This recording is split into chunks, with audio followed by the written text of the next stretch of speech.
The thing is that we've gone from talk of transitory inflation to kind of accepting that it's going to be around for a little bit longer. And the big question really is whether or not, I think you mentioned before, inflation expectations have settled in or are settling in, and that we might be dealing with a longer term phenomenon. I'm beginning to see more stories and opinion columns by business people warning about a longer term inflation problem. Steve, what's your take on that? Are we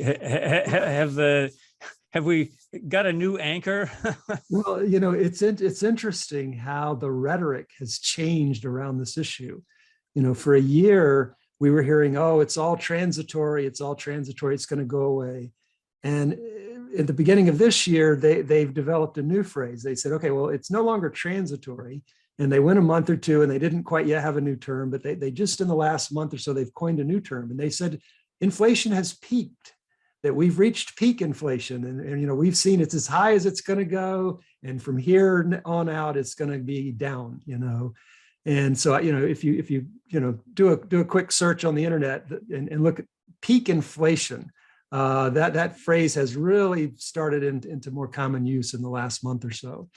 And I think, the perennial optimists, just like they're saying, oh, it's all transitory. And then, okay, well, we have to stop saying that because clearly it's not. And then the next thing is, oh, well, it's peaked. inflation is, turned the corner. We're ready to look at the downside. Well, it's kind of like measuring the deficit. I mean, you can say peak and maybe it's peak, but if it's 8.5%, that's a pretty steep peak. So, I mean, it might settle down at 4%, which is twice what the Fed targets. Right. Well, no, but the real interesting question is whether or not it has actually peaked. And I'm not predicting that it hasn't, but it's just interesting how, again, the optimistic spin as well, it's transitory, now it's peaked. And, but I think the bottom line is, even if it has peaked, we're still a long way back to the Fed's target of 2%.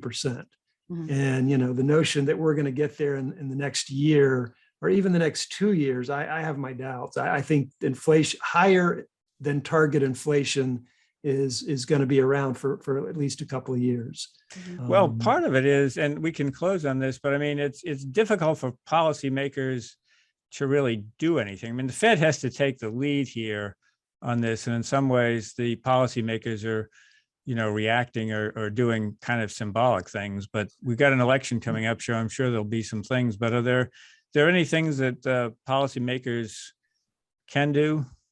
Well, there's things that they shouldn't do. I mean, as Tori mentioned earlier, we don't need a big fiscal stimulus package. Right. And the other thing, of course, is, inflation is a function of both supply and demand, and we've had a lot of supply shocks, and the administration has made some effort to try to, ease those, both, releasing the Strategic Petroleum Reserve and announcing they were going to allow some additional oil leases. And so, yeah, I mean, there are things that Congress and the administration could do on the supply side that would help perhaps moderate the inflationary pressures. And they certainly shouldn't do anything to make it worse. And again, a big fiscal stimulus would be, in that category of don't make it worse.